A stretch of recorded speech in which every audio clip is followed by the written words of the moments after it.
Good day, Coach. We have planned and developed a community project proposal for sex education and family planning. We name it KAP-Pamilya, Kaagapay sa Planadong Pagpapamilya. For the proponents of this project, next slide. So we have Aron Pangan as the team leader, Andrea Mapula as the first speaker, Gracejun Dayonot as the second speaker, Darleen Gail Manalili as the program flow manager, and lastly, Brant Angelo Dalisay will be the technical in charge. Moving on to the project description, which will be further discussed by Ms. Manalili. Alright, so for the project description, the Team KAP-Pamilya will be conducting a health teaching that will cover the topics, namely sex education, STDs that can potentially be acquired, types of contraceptives and demonstration, and lastly is the family planning. In light of all this, the group consists of nursing students who encounter different families with the same cases of difficulty in planning a family and lacks the proper knowledge about their sexual health. Hence, the group has collaborated in formulating an idea on how to execute the project in order for it to be feasible. Significantly, the general plan of the team is to prepare a project proposal with all the necessary information to seek funding assistance from the local government unit or LGU of Santa Ana and the Department of Health. Additionally, a donation drive will be conducted through the social media page of the Health Teaching Project. In the time of preparation, the team will coordinate with the LGU of the municipality, choose a venue, disseminate the program, and manage the fundings. Subsequently, when everything is prepared, the team will finally open a registration for healthcare and community volunteers to participate in the program.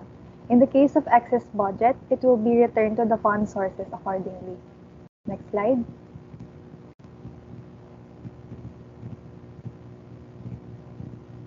Next slide. Alright, so the team's objective is to organize a seminar that will impart and provide proper information with regards to proper sex education in order to avoid unwanted pregnancies and to refrain from acquiring diseases. Equally important, the members also desire to educate the majority and raise an awareness about the significance of having enough knowledge on family planning. Besides, being knowledgeable in this area will positively affect and can contribute greatly to one's sexual health for a lifetime. Also, it aims to hone an individual's values, well-being, decision-making, and initiate a reverential social and sexual relationships. So, next slide. So now for the project details, it will be discussed by Ms. Mapula. Okay, so the health teaching project of Team KAP-Pamilya will be conducted on May 10, 2022, Tuesday, from 9 a.m. to 12 p.m. at San Pablo Elementary School in the community of Santa Ana, Pampanga. This project will serve as a seminar where the people of the community may sit, watch, and listen to the team speakers as they present, delineate, and demonstrate facts and techniques regarding the desired topics of the health teaching. The KAP-Pamilya will also organize a live broadcast on social media for people outside the community who would like to obtain knowledge and are interested in the said discussion. In addition, posters and flyers will be displayed and disseminated as well for people who are not able to watch and participate in the live broadcast or in the actual program. Furthermore, snacks will be provided for the audiences and volunteers during the seminar. Next slide, please. So for the project rationale, it will be further discussed by Mr. Dalisay.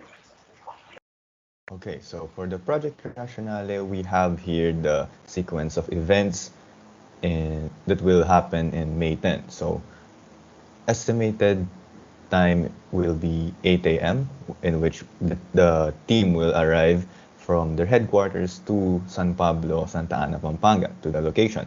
So 15 minutes after that will be allocated for meeting the barangay officials, the school personals that we will be working with, and also some of our volunteers will be buying pastries from a few local stores in San Pablo. Now, 30 minutes after that, we will be preparing the venue. I will be preparing the technical equipments, and also some of our volunteers will be preparing the health teaching equipments and materials that we have prepared. Now, 15 minutes before the program, we will be accommodating the audience and also handing out the brochures that we have prepared for them. Now, by 9 a.m. to 10 a.m., this is the estimated time of the start of the program, and in which we will be discussing the topics such as reproductive and sexual health. We have here the challenges, so we will be discussing early pregnancy, the risks, and also the diseases that we can get, and family planning, and also to introduce our audiences to contraception. Next slide, please. So after that 1 hour discussion, we have a 30 minutes break for morning snack. We will be distributing the pastries that we have bought earlier and also water bottles to our audience. So 45 minutes after that, we will be continuing, or rather, within 45 minutes after the snacks, we will be demonstrating the proper use of contraception or the proper use of condom, and also we'll be selecting a few participants to also demonstrate back to us what they have learned. Now we will be allocating 15 minutes for the question and answer if they have further inquiries, and then by 11:30 to 12, we will allocate that to cleaning the venue, packing our materials, and also returning the equipments that we have borrowed from the barangay and the school. So by 12 p.m., we are estimated to leave the venue. So next slide, please. Okay, so for the what question, we have Miss Manalili to further elaborate. Alright, so to answer the question what, a seminar regarding the health teaching that tackles sex education, sexually transmitted diseases that can be acquired, the types of contraceptives and demonstrations on how to properly use them, and lastly, the family plan. So the next question will be answered by Ms. Mapula. So the health teaching will be organized at San Pablo Elementary School in the community of Santa Ana, Pampanga. Next slide, please. The project planning starts April 4 to May 5, 2022. And then the fundraising and or donation drive will be conducted on April 10, 2022. Then the roles of each member will be assigned on April 12, 2022. And the resources and materials will be prepared starting April 20, 2022. Finally, the seminar will be conducted on May 10, 2022, and that is Tuesday, to last for 3 hours from 9 a.m. to 12 p.m. Next slide, please. So to answer the question why, here is Mr. Pangan.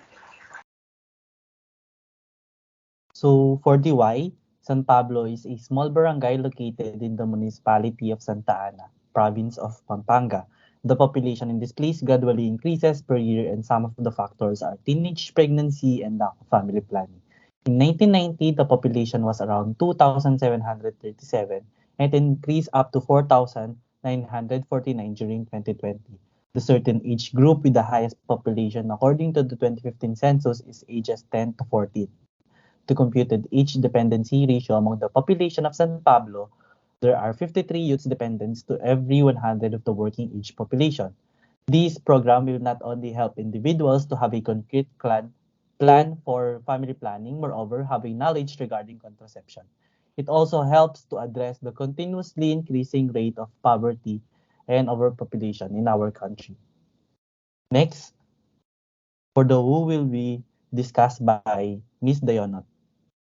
So who are the target audiences of this project? The target audiences of the project are the citizens of San Pablo aging from 13 and above. The team decided to have them as the audience due to the reason that puberty starts at the age of 13.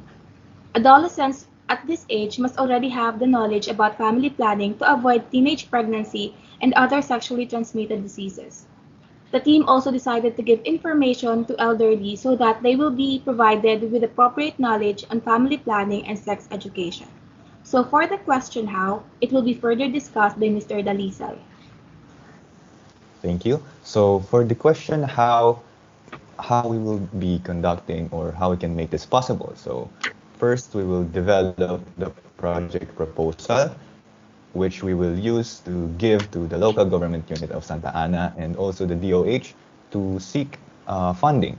Now, once we have funding, we will also be conducting donation drives and also seeking for volunteers through our social media page to have participants to join us. Next slide. For the responsibility table, we have Ms. Dayon. So the responsibility table shows the people involved in the community project, which is the Kaagapay sa Planadong Pagpamilya program. First are the citizens of San Pablo. They are the target audience of the program starting from ages 13 and above. The San Pablo Elementary School officials will assist and help the team in assembling all of the materials needed, just like the projector, sound system, and chairs. They will also be the helping hand of the technical in charge in case of technical errors or difficulties. The barangay captain of San Pablo will be in charge of giving instructions to his subordinates in assisting the needs of the team. The team will also be needing the help of San Pablo barangay officials in maintaining the peace and order all throughout the program. Healthcare worker volunteers will be in charge in assisting the speakers in giving out the right information about family planning and sex education. Mr. Pangan, the assigned team leader, will be in charge of the overall activities of the program and will make sure that all the assigned tasks were done accordingly. Mr. Dalisay will be the technical person and is in charge of the overall sound system, which includes visual aids to be used by the speakers during discussion. Ms. Manalili is in charge of the overall flow of the program and will list all the participants.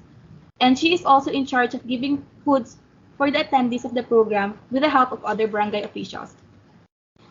AJ Mapula and Ms. Dayonot will be the speaker in charge, and the two speakers will be guided by healthcare professionals who are knowledgeable on family planning and sex education. The program will not be possible without funds. That's why the team will address the program to the municipal mayor of Santa Ana in order to raise funds. The team will also send the project proposal to the Secretary of the Department of Health through email, and the program will be evaluated for possible support and funding. Lastly, the team will be having a donation drive through social media from family and friends. So for the sources of funds, it will be elaborated by Mr. Pangan. For the sources of fund, first we have the local government unit, which is the municipality of Santa Ana. According to National Economic and Development Authority, the process of matching the resource requirements of the LGU's priority programs and projects with the available resources is known as the investment programming. It is being done in order for the LGU to be able to properly identify and supply appropriate financing sources for its pipeline of priority projects. Therefore, we can seek help to the local government unit of Santa Ana to address the said program to raise funds and effectively launch the program. This will be monitored through project tracking from its conceptualization, programming, funding, implementation, completion, and operation. Next is the government sector, which is the Department of Health. So we can apply our program to the Department of Health through their site and send an email of the project proposal to their email. The program will be evaluated and analyzed if it is possible for support and funding. So next is the donation drive. This will be done through social media via GCash, wherein our friends and family can give any amount of money voluntarily to make the program feasible for the community. Lastly is the health centers. Affordable or free condoms are often available at Planned Parenthood health centers, family planning health clinics, local health department, community centers, college health centers, or doctor's office. We can coordinate with these following health centers for the distribution of the condoms. This would be a great step to encourage the community for them to practice safe sex. Next. So for the budget proposal, so for the overall budget proposal, we make sure that every cent were put in a great use. Every materials that was spent are really necessary for the project. To utilize the budget properly, we've decided to borrow or use our own personal materials that are readily available so that budget that we will be using will not cost that much. So brochure printing and matte coated paper will be used for the brochure. So 3,000, 10 pesos front and back for the brochure printing. Matte coated paper, 1,560, 52 pesos per 10 pieces. For the Trust Condom Big Box, all variants, 24 packs, 11,066, 2,064 packs. So we have included Trust Condom for the budget proposal because we are not really sure if we can coordinate properly with the health centers. So for the laptop, extension, charger, it is a personal property which is came to us. So for the speaker, mic, projector, screen projector, chairs, table, we will borrow it to the school property. So for the personal car, it is a personal property. Now for the food, we allocated 5,000 for the food and the trash bag 24 pesos and 8 pesos each. And lastly is the aqua fresh bottled water 300 pieces which would cost 2,400 because it is 200 per 24 pieces. The total amount is 20,350. So next, for the materials which will be discussed by Mr. Dalisay. Okay, so for the materials, we have here the preview of the materials that we'll be using in the project. So here we have the brochures that we will be distributing. Next slide. We have now here the preview of the PowerPoint that we will be showing during the health teaching. Next slide. Next slide. So here we have a sample letter that we sent to DOH and also to the LGU of Santa Ana. And that sums up our presentation. Thank you for listening po.